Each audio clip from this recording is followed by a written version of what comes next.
एक गांव में एक बूढ़ा पोस्टमैन हुआ करता था। साइकिल पे घर घर घूमकर खत पहुंचाना उसका काम था। थोड़े दिनों में ही वो रिटायर होने वाला था। उसे पत्नी और हेमा नाम की एक बेटी थी। हेमा सिर्फ 10वीं पास थी मगर बहुत होशियार लड़की थी। एक बार वो, बेटी हेमा, तुम्हारे लिए एक अच्छा रिश्ता आया है। लड़का और उसके माता पिता बहुत अच्छे लोग हैं, मगर लड़का थोड़ा मोटा है। नाम लड्डू है, अगर तुम्हें पसंद हो तो। कहा तो हेमा, पिताजी, इंसान को खूबसूरती की नहीं, अच्छे गुण और दिल की जरूरत है। आपकी पसंद ही मेरी पसंद है, बोली। ऐसे हेमा और लड्डू की शादी हुई। हेमा ससुराल में कदम रखते ही लड्डू मोटा होने के साथ साथ मंद बुद्धि भी है कहकर उसे समझ आ गया। लड्डू तब, हेमा हेमा, मम्मी ने शादी होने तक तुमसे ज्यादा बात नहीं करना है कहकर बोली थी, इसलिए मैं रुक गया था, मगर अब से हम घंटों बात करेंगे, ठीक है? कहा। हेमा तब, ठीक है जी। वैसे आप क्या काम करते हैं? पूछी।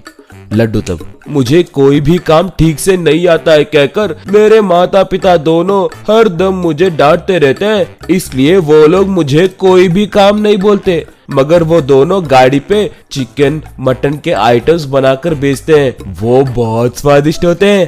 तुम खाओगे तो बोलो, लाऊंगा। कहा। हेमा तब, अगर कोई आपको काम करना नहीं आता है कहकर बोले तो आप विश्वास मत करना। आप हर एक काम कर सकते हैं। बाजार जाकर ये सामान लाइए, कहकर पैसे और सामान की पर्ची दी। लड्डू हेमा के कहे जैसे ही जाकर सामान लेकर आया। ये देखकर माता पिता आश्चर्य में पड़ गए। एक बार सास, बेटी हेमा, हमें माफ करो। इसके मंदबुद्धि के बारे में तुमसे छुपाकर तुम्हारी शादी किए। इसकी शादी नहीं होगी सोचकर उस डर से ये काम किए, बोली। ससुर, शायद उसी पाप के वजह से अब हमारा व्यापार पूरी तरह से ठप पड़ गया है माँ। हमारे आसपास में बहुत सारे ठेले खुलने के कारण हमारे रेडी के पास कोई नहीं आ रहा है। हमारी उम्र बढ़ गई है और इसे कोई काम ठीक से नहीं आता। अब क्या करे समझ नहीं आ रहा है, कहकर दुखी हुआ। हेमा तब, सासू माँ, ससुर जी, बेटे के लिए कोई भी ऐसे ही करेगा। 100 झूठ बोल के भी शादी करना है कहकर बड़े बोलते हैं ना, वो मंदबुद्धि होंगे मगर उनका दिल बहुत बड़ा है। उनसे कोई भी काम नहीं होगा कहकर बार बार याद मत दिलाइए। वो ये सच है सोचकर कोई भी काम नहीं कर रहे हैं। हमारे रेडी के पास लोग खाने नहीं आने का मतलब है कि वो लोग कुछ नई चीज खाना चाह रहे हैं। मुझे सिर्फ एक मौका दीजिए, हम फिर से हमारे व्यापार को बढ़ाएंगे, बोली। दोनों मान गए। एक बार लड्डू कुरकुरे खाते हुए हेमा को भी एक कुरकुरे दिया। खाओ खाओ, कुरकुरे बहुत अच्छा होता है, कहा। उसे लेने के बाद हेमा को एक उपाय सुझा। वो तब, ओ जी, कल से हम दोनों रेडी पे कुरकुरे चिकन बनाकर बेचेंगे। आप मेरी मदद कर सकते हैं क्या? वो कैसे बनाना है मैं आपको बताऊंगी, बोली। लड्डू तब, आई सच, मैं तुम्हारी मदद करूं? ठीक है ठीक है, वो कुरकुरे चिकन कैसे बनाते हैं मुझे बताओ, कहा। हेमा लड्डू को कुरकुरे चिकन कैसे बनाना है अच्छे से समझाई। बाद में हेमा कुरकुरे चिकन नाम का एक बोर्ड ठेले पे लगाकर ठेले पे चिकन और कुरकुरे पैकेट्स रखकर लड्डू के साथ मिलके घर से निकली।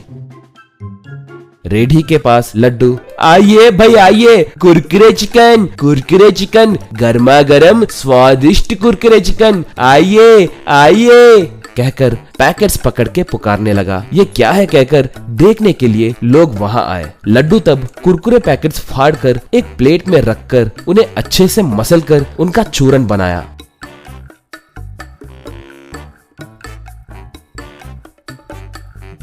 बाद में चिकन के टुकड़ों को उसके अंदर डालकर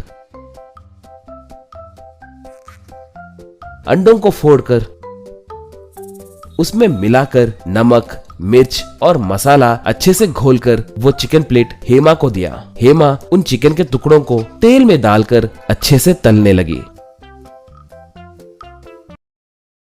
लड्डू उन्हें प्लेट में रखकर ग्राहकों को देने लगा। लोग उन्हें खाकर उसके स्वाद को फिदा हो गए। उस दिन से लोग उमड़ कर आने लगे। कम समय में ही वो लोग बहुत पैसे कमाए। उन्हें आराम देकर बेटा और बहू को व्यापार संभालते देख माता पिता बहुत खुश हुए।